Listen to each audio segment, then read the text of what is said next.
இப்போ வாழ்கிற பறவைங்கள்லாம் டைனோசர்களோட முன்னோடின்னு சொல்கிறாங்க. ஆனால் டைனோசர்கள்லாம் வாய் முழுக்க பல்லோடு இருந்துச்சு. ஆனால் இப்போ உள்ள எந்த ஒரு பறவைக்கும் நம்ம வாயில் பல்லையே பார்த்துருக்க முடியாது. அதே மாதிரி டைனோசர் எல்லாம் இவ்வளோ பெருசாக இருந்துச்சு. ஆனால் பறவைங்கள்லாம் இவ்வளோ சின்ன சைஸ்லேருந்து இவ்வளோ பெருசு வரைக்கும் தான் இருக்குது. அது மட்டும் இல்லாமல் பறவைங்கள்லாம் கூடு கட்டி முட்டை விட்டு அதில் குஞ்சு பொறிச்சிக்கிட்டு இருந்துச்சு. ஆனால் டைனோசர்லாம் அப்படி கூடு கட்டி முட்டை விட்டு குஞ்சு பொறிச்சு நம்ம எங்கேயுமே கேள்விப்பட்டதே இல்லை. அப்புறம் எப்படி டைனோசர்லாம் பறவைங்களோட முன்னோடி அப்படின்னு சொல்கிறாங்க அப்படின்றத பற்றி தான் இன்றைக்கி இயற்கை எபிசோடில் ரொம்ப தெளிவாக ஆய்வு பண்ணியே பார்த்துட போகிறோம்.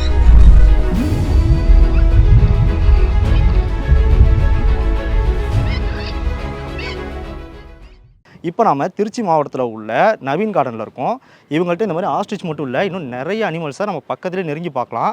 அதை நீங்கள் பார்க்கணும்னு நினச்சிங்கன்னா அவங்களோட அட்ரஸையும் கான்டாக்ட் டீட்டெயில்ஸையும் டிஸ்கிரிப்ஷனில் கொடுக்குறேன், போய் பார்த்துருங்க. 6.5 கோடி ஆண்டுகளுக்கு முன்னாடி டைனோசர் வாழ்ந்த இந்த காலகட்டத்தை கிரிட்டேசியஸ் காலம்னு சொல்லுவோம். இந்த காலகட்டத்தில் விண்வெளியிலேருந்து ஒரு பெரிய விண்கல் வந்து நம்ம பூமி மேலே மோதிச்சு. இந்த மோதலில் நிறைய டைனோசர்ஸ் அழிஞ்சு போயிடுச்சு. ஆனால் எல்லா டைனோசர்ஸும் அப்படி உடனேலாம் அழிஞ்சு போயிடல. இந்த மோதல் நடந்ததுனால ஒரு புகை மண்டலம் உருவாகி அந்த புகை நம்ம பூமி முழுக்க பரவுச்சு. இந்த புகை சூரியன்டேருந்து நம்ம பூமிக்கு கிடச்ச ஒளியை மொத்தமாக மறைச்சி சில 100 ஆண்டுகளுக்கு மொத்த பூமி இருள்லேயே மூழ்கி இருந்துச்சு. இப்படி இருளில் மூழ்கி இருந்ததுனால சூரிய ஒளியே கிடைக்காம அந்த காலத்தில் வாழ்ந்த தாவரங்கள் எல்லாம் ஒளிச்சேர்க்கை செய்ய முடியாமல் மொத்தமாக அழிஞ்சு போச்சு.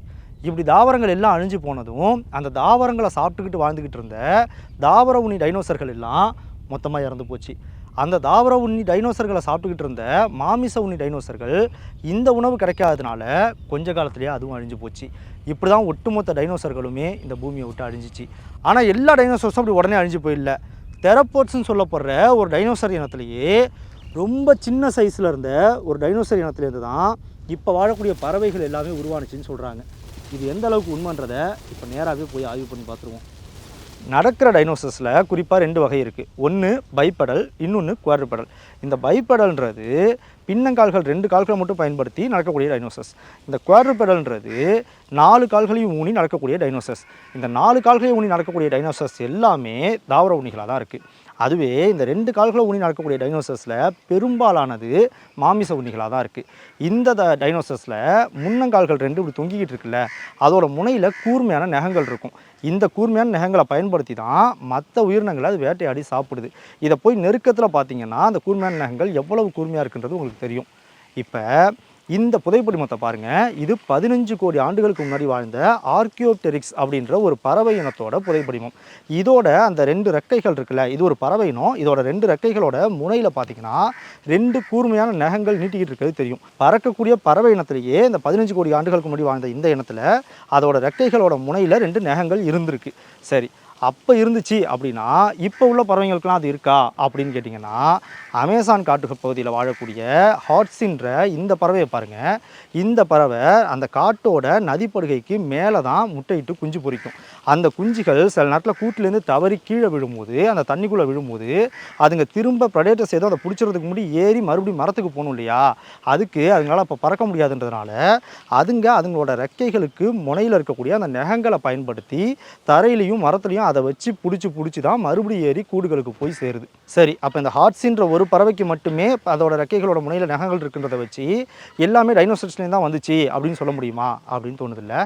அதுக்கு உங்களுக்கு ரொம்ப பரிச்சயமான இன்னொரு பறவைக்கும் இப்படி நகங்கள் இருக்குன்றதை நான் காமிச்சேன்னா நீங்கள் நம்புறதுக்கு வாய்ப்பு இருக்குது. நம்ம வீட்டில் வளர்க்குற கோழி தான் இது. நமக்கு ரொம்ப பரிச்சயமானது இல்லையா?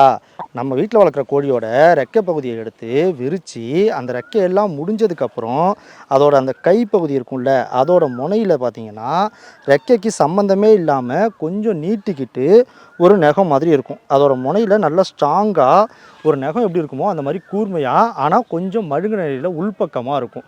இந்த மாதிரியான நகம் நம்ம வீட்டில் வளர்க்குற கோழிங்களுக்கு மட்டும் இல்லாமல் இன்னும் நிறைய பறவையினங்களுக்கு இருக்குது. இப்போ இந்த நகத்தால் இந்த பறவைங்களுக்கு எந்த விதமான பயனும் இல்லை. ஆனால் நமக்கு ஒரு பயன் இருக்குது. இந்த நகம் தான் டைனோசருக்கும் கோழிங்களுக்கும் பறவைங்களுக்கும் உள்ள தொடர்பை நமக்கு காட்டுது. சரி, டைனோசர்களுக்கு வாய் முழுக்க பல்லா இருக்குமே, ஆனால் இப்போ உள்ள எந்த பறவைக்குமே அதுங்களோட அழகில் நம்ம பல்லையே பார்க்க முடியலையே அப்படின்னு உங்களுக்கு தோணுச்சுன்னா, நான் ஏற்கனவே சொன்னல 15 கோடி ஆண்டுகளுக்கு முன்னாடி வாழ்ந்த ஆர்கியோப்டெரிக்ஸ்ன்ற ஒரு டைனோசரோட புதைப்படிமம் கிடச்சிருக்குன்னு. அந்த பறவைக்கு, அது ஒரு பறவை, அந்த பறவைக்கு வாய் முழுக்க பல் இருந்திருக்கு. மங்கோலியாவில் டைனோகைரஸ்ன்ற ஒரு டைனோசரோட புதைப்படிமத்தை கண்டுபிடிச்சாங்க. இதுதான் முதல்ல கண்டுபிடிக்கப்பட்ட ஓம்னியோரஸ் டைனோசர். அப்படின்னா இந்த டைனோசர் ஒரே நேரத்தில் தாவரத்தையும் மாமிசத்தையும் சாப்பிட்ருக்குன்னு அர்த்தம். இந்த புதைப்படிமத்தோட வயிற்று பகுதியில் நிறைய சின்ன சின்ன கற்களை கண்டுபிடிச்சாங்க. நிறைய கற்கள் இருந்துச்சு. அப்படின்னா இந்த டைனோசர் மாமிசத்தையும் தாவரத்தையும் மட்டும் இல்லாமல் கற்களையும் விழுங்கியிருக்குன்னு அர்த்தம். டைனோசர் ஏன் கற்களை விழுங்கணும்? ஏன்னா இந்த டைனோசரோட அந்த வாய்ப்பகுதி இப்போ இருக்கிற பறவைகளுக்கு எப்படி அழகு மாதிரி வாய்ப்பகுதி இருக்கோ அந்த மாதிரி தான் வாய்ப்பகுதி இருந்திருக்கு. இப்போ இருக்கிற பறவைகளுக்கு எப்படி வாயில் பற்கள் இல்லையோ அதே மாதிரி அந்த டைனோசருக்கும் வாயில் பற்களே இல்லாமல் இருந்திருக்கு. அப்படின்னா அது சாப்பிட்ற உணவை வாயிலேயே அரைச்சி சாப்பிட முடியாது, அப்படியே முழுசாக தான் முழுங்கி ஆகணும். அப்படி முழுசாக முழுங்குற உணவு உள்ளே போயிட்டு செரிமானம் ஆகணும் இல்லையா, அரைக்கப்படணும் இல்லையா, அப்படி அரைக்கிறதுக்காக தான் அது அந்த உணவோடு சேர்த்து கற்களையும் விழுங்கியிருக்கு. இப்படி அது விழுங்குற கற்கள் அந்த டைனோசரோட வயிற்று பகுதியில் இருக்கிற கேஸ்ட்ரோலிட்ஸ் அப்படின்ற உறுப்பில் போயிட்டு சேவ் ஆகியிருக்கு. அந்த கற்கள் அதுக்கப்புறம் அது என்னென்ன சாப்பாட்டெல்லாம் சாப்பிட்டாலும் அந்த கேஸ்ட்ரோலிட்ஸ்ன்ற அந்த உறுப்பு சுருங்கி விரியும் போது அந்த உணவோடு சேர்ந்து ஒன்றோட ஒன்று கல் மோதி அந்த கல்லுக்கு இடுக்கில் உணவு மோதும் போது அந்த உணவை அதை அரைச்சி கொடுக்கறதுக்கு பயன்பட்டுருக்கு.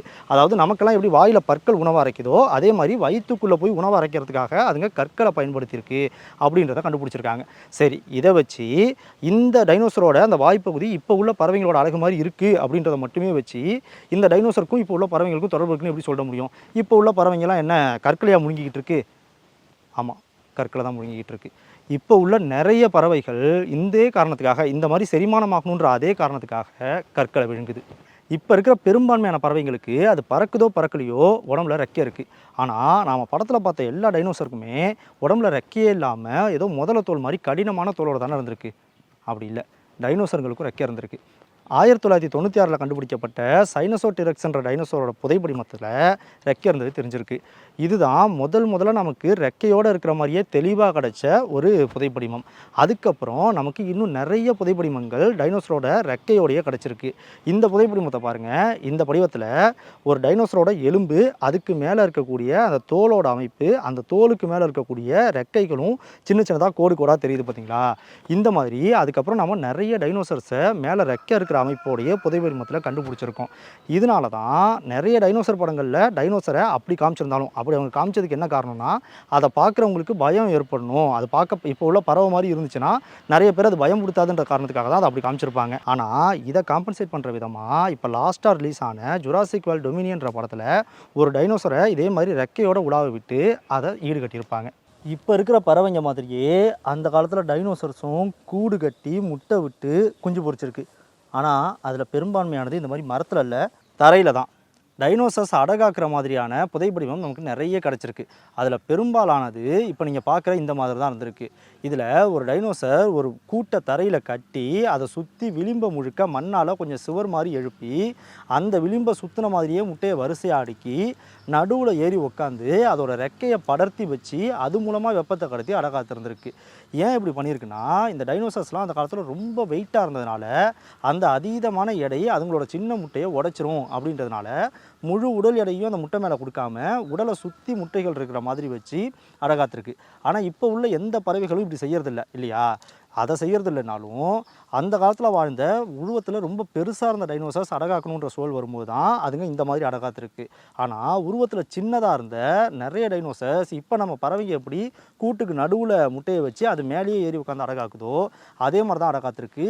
இதுக்கும் நிறைய ஃபாசில்ஸ் எவிடன்ஸ் இருக்குது. இப்போ உள்ள பறவைகள் எல்லாத்துக்குமே அதோட எலும்பில் காற்று நிரம்பின ஹாலோபோன்னு சொல்லப்படுற அமைப்பு இருக்குது. ஏன்னா பறவைகள் ரொம்ப சுலபமாக வானத்தில் பறக்கணும் அப்படின்னா அதுங்க உடல் எடை ரொம்ப கம்மியாக இருக்கணும். உடல் எடையை ரொம்ப அதிகப்படுத்துறது எலும்பு, அந்த கடினமான எலும்பாக தான் இருக்குன்றதுனால அந்த எலும்பு ஒரு மாதிரி காற்று நிரம்பினதாக இருந்துச்சுன்னா கொஞ்சம் லைட் வெயிட்டாக இருக்கும். அதனால் பறவைகளால் சுலபமாக பறக்க முடியும். அதே மாதிரியே அப்போ வாழ்ந்த பெரும்பான்மையான டைனோசர்களுக்கு ஹாலோபோன் தான் இருந்திருக்கு. இதில் குறிப்பாக நம்ம படங்களில் பார்த்து மிரண்டு போய் பார்த்த டீரெக்ஸுக்கு கூட ஹாலோபோன் தான் இருந்திருக்கு. அதனால டீரெக்ஸ் பறக்குமான்னு கேட்டால் டீரெக்ஸ் பறக்காது, அது நடந்து போகிற ஒரு உயிரினமாக தான் வாழ்ந்திருக்கு. ஆனாலும் அதுக்கு ஹாலோபோன் இருந்திருக்கு. அப்புறம் எதுக்கு அதுக்கு ஹாலோபோன்னா அதோட எடை ரொம்ப பெருசாக இருந்ததுனால, ரொம்ப அதிகமாக இருந்ததுனால அந்த அதிகப்படியான எடையை தாங்கணும்னா அந்த எலும்பு கடினமாக இருந்தால் மட்டும் பத்தாது, அதோட வளைஞ்சு கொடுக்கக்கூடிய தன்மையோடையும் இருக்கணும். அதோட அந்த எலும்பு கொஞ்சம் வெயிட்லெஸ்ஸாகவும் இருந்துச்சுன்னா தான் அந்த அவ்வளோ பெரிய உருவத்தை தூக்கிக்கிட்டு அதுங்களால சுறுசுறுப்பாக இயங்க முடியும், வேட்டையாடலாம் முடியும். அதனால அதுங்களுக்கு இந்த மாதிரி ஹாலோபோன் அமைப்பு இருந்திருக்கு. இந்த அமைப்பை பயன்படுத்தி அதுங்க அவ்வளோ பெரிய உருவத்தை வச்சுக்கிட்டும் சுறுசுறுப்பாக வேட்டையாடி வாழ்ந்திருக்கு. சைனாவிலேருந்து நமக்கு ஒரு டைனோசர் முட்டையோட புதைப்படிமம் கிடச்சிச்சு. இது வரைக்கும் நம்ம நிறைய டைனோசர் முட்டைகளை கண்டுபிடிச்சிருந்தாலும் இந்த முட்டை ரொம்பவே ஸ்பெஷல். ஏன்னா இந்த முட்டையில் நல்லா வளர்ந்த நிலையில் ஒரு கரு எந்த விதமான சிதைவும் இல்லாமல் கண்டுபிடிக்கப்பட்டிருக்கு.